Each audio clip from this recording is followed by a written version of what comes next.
investors want to understand the major changes in the trends in DeFi, crypto, and blockchain. Who better to examine these trends with us than two people who have their finger on the pulse of the entire industry. They are two organizers of one of the premier blockchain conferences in the world, the Future Blockchain Summit in Dubai, which is affiliated with GITEX, one of the world's largest tech conferences.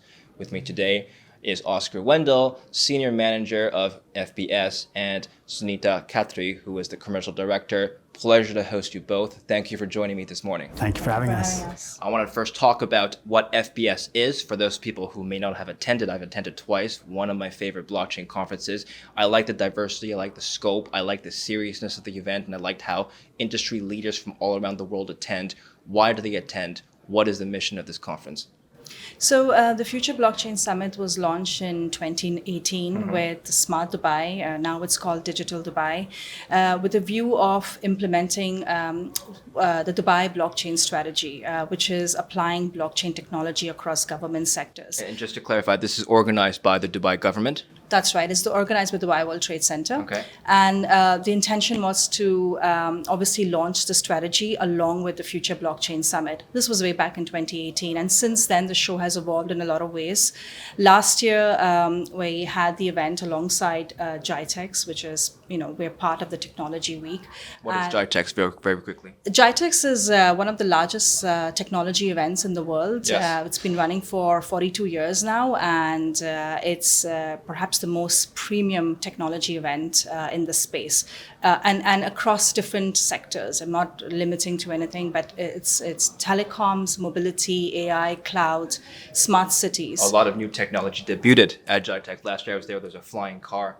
That's right, yes. Give me a sense of the scale of the event. So how many exhibitors, how many attendees last year? Yeah, so last year there were 4,000 exhibitors from around the world. So we're talking about 170,000 visitors, and talking about 35 exhibition halls. So it's quite extensive in terms of the kind of technologies you see on the floor. Okay. And Oscar, I want to talk about trends now. Before we get into, I know you have some exciting news about changes in the event. Talk about some of the biggest trends of DeFi right now that you've observed over the last year. A common theme that I've gotten from my friends is that crypto is dead. And we see the price fall, the Bitcoin price fall from 69,000 all the way down to below 20,000. We're above that today. But we saw the collapse of FTX, Celsius, Luna, and now Silvergate, SVB, the list goes on. Crypto is dead. True or false? Well, I think it's more evidence how alive it is. It keeps bouncing back, and I don't know what they mean by dead. It's more mainstream than ever since we started it back in 2018. I think the broad interest that we saw last year, starting from 2021, when Future Blockchain Summit was more reminiscent of a rock festival. And 2022 with the entertainment elements that we had with Scott Page from Pink Floyd and OG Arabian Prince from NWA performing multiple times. This year we're really going to build on that with fashion, art. But the people who attend the conference in terms of the exhibitors, have they changed over the last year? Have you seen a shift in priority? I assume perhaps that maybe there's more of an interest this year on decentralized exchanges following the collapse of a lot of centralized exchanges. Absolutely. I mean, the custodian aspect of it is being questioned, and there's a much greater interest in DEXs. 1inch is our headlining sponsor this year. And staking has certainly disappeared in a way. Disappeared? For good or bad, you think, in your personal opinion? In my personal opinion, probably for the better as a finance major. Sunita, I'm curious to understand the future of blockchain technology in Dubai. I see that because there's such a confluence of great minds within the Web3 sector in Dubai, I'm guessing the government here wants to make the city the next global hub. Is that happening? Yes, absolutely. I think the vision and the leaders of this nation are very forward-thinking.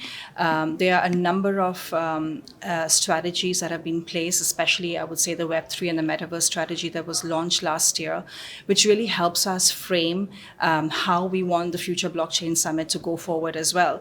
And this is a direct influx in the kind of technologies you see at the event. So with the implementation of the regulations when it comes to the virtual asset space by VARA, we really feel that there are a lot of different entities and a range of technologies coming to the region, especially in the Web3 space. We see also in the virtual assets, of course, areas as well.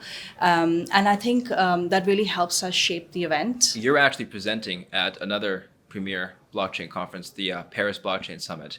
I just want to focus on some of the themes that you'll be talking about at one of your panels.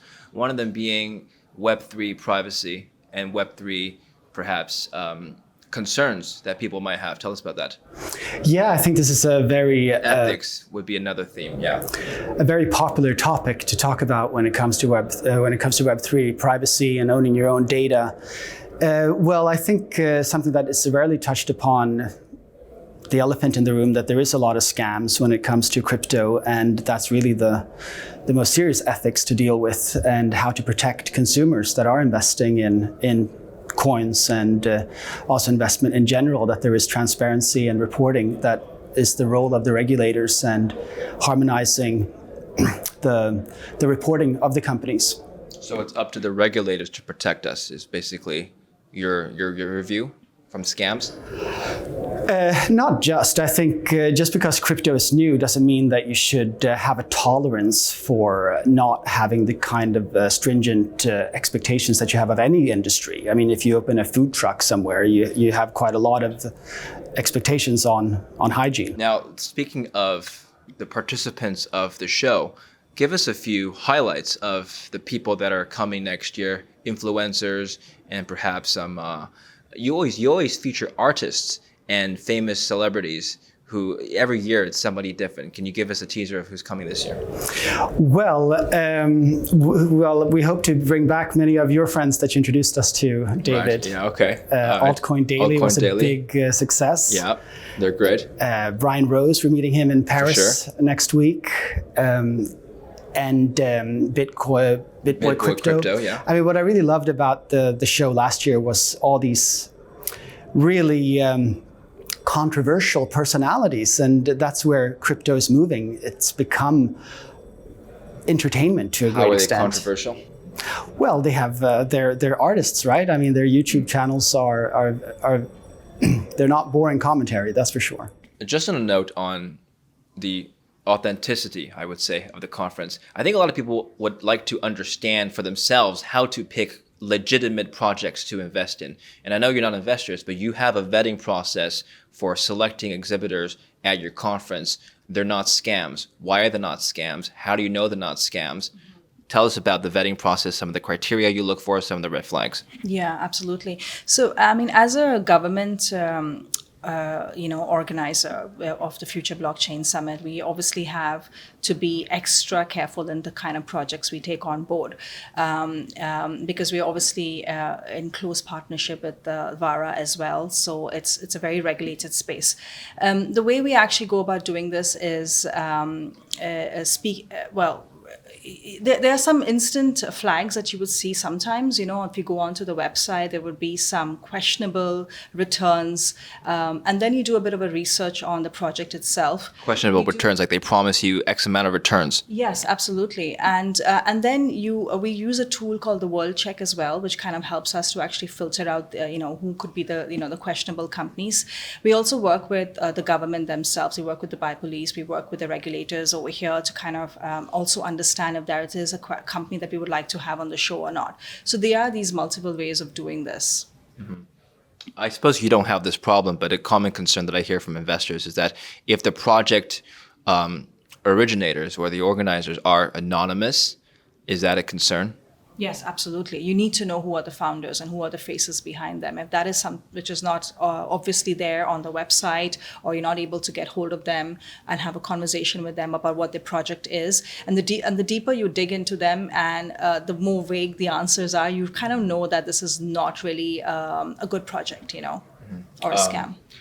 Oscar, I want to talk briefly about NFTs, but before that, I'm curious as to whether or not AI is more of a prominent theme this year at FBS.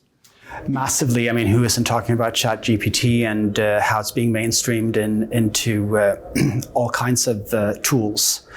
Blockchain and AI, I think, is going to play a big role in the program this year. NFTs, you're involved with the Bored Ape Yacht Project, one of the largest and most recognizable NFT collections in the world. Tell us about how you got involved with that project first. It was such a chance encounter. I saw in a group chat that they were going to organize a yacht party during our boat show that I also organized a conference of. So we made that part of the program and slapped the Future Blockchain Summit logo on there. But the Bored Ape Yacht Club, we know that as being one of the largest collections of, or one of the largest, most recognizable NFT collections in the world. How did you get involved working with them? They have a number of local Bored Ape Yacht Club holders here that organized a yacht party during boat show. So we had a chance to collaborate with them and in extension, the Future Blockchain Summit. And it was so popular, it filled up immediately.